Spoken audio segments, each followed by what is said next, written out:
Welcome to week 2 of RFA 6130. This week we're looking predominantly at inspection models, what models the two agencies use to inspect and enforce the regulations that we'll talk about, and what enforcement powers they have during the inspection or following an inspection if they find some violations.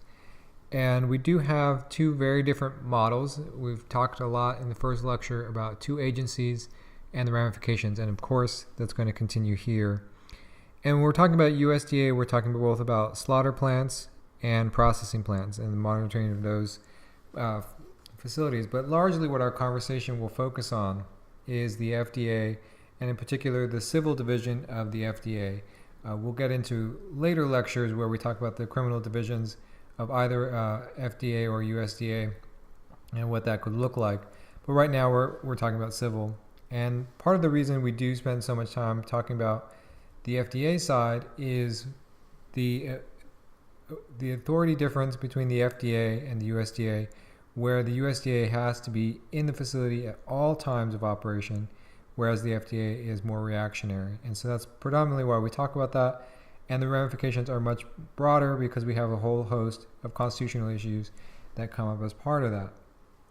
The FDA regulates around 150,000, maybe closer to 170,000 domestic facilities and about 250 foreign facilities.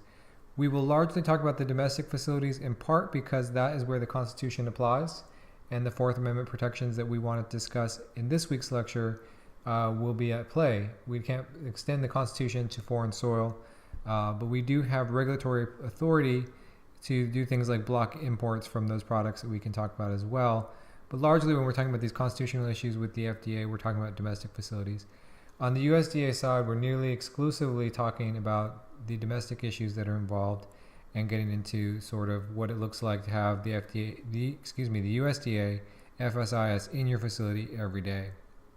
So when we're looking through these issues, we're looking at inspection authority, constitutional issues related to that, and some enforcement powers. We're doing some comparing and contrasting. And what's really important to remember is we have two models, two very different authorities, and what that's going to look like and where that authority begins and ends. And in the discussion boards, I really want to push it further and see how far in the future we can take these, what I would call a little antiquated regulations and case law to some modern concepts. So we'll continue with the audio lecture and then hopefully have a real fun discussion in the